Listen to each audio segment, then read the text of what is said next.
এই সময় আমি জয়েন করি এবং আমাদের প্রথম টুর্নামেন্ট ফেডারেশন কাপ ছিল, যেখানে আর একটা বিরাট বড় নাটক হয়েছিল। চারজন ডাইরেক্টর ইস্তফা দিয়ে দিয়েছিল রেজাল্টের ভিত্তি করে গোয়ায়।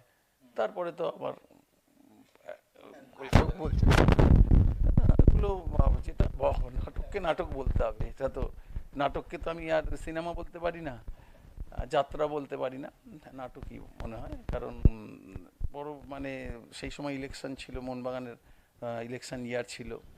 এবং আমরা যা ফুটবল খেলেছিলাম, আমার মনে আছে ব্যাঙ্গালোরে অ্যাশলে বেস্টুড, তখন ব্যাঙ্গালোর চ্যাম্পিয়ন টিম, এবং প্রথম ম্যাচ আমাদের ব্যাঙ্গালুরুর সাথে ছিল।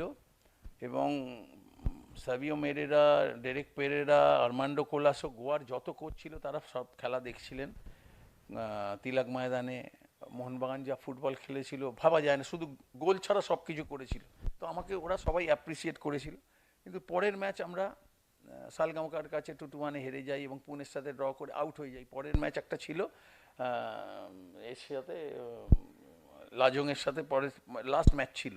সেই ম্যাচটা জিতলেও কিছু হতো না, জিতেছিলাম লাস্ট অফ অল। কিন্তু ওই কোয়ালিফাই করার না, যখন করতে পারিনি, সেই সময় আমি টিভির লোক থেকেই খবর পাই যে 4জন পদত্যাগ করেছেন মোহনবাগান ক্লাবের ডাইরেক্টররা। তারপরে তো আমি আমার মতো ডিসিশন নিয়ে যেরকম পরবর্তী যেটা হয়েছে হয়েছে সেটা। এবং আমার ওটা নাটকই মনে হয়েছিল, কারণ এগুলো সচরাচর হয় না। তো এনিওয়ে, সেগুলো অতীতটা অতীত, ওটা নিয়ে ঘাঁটাঘাঁটি করে লাভ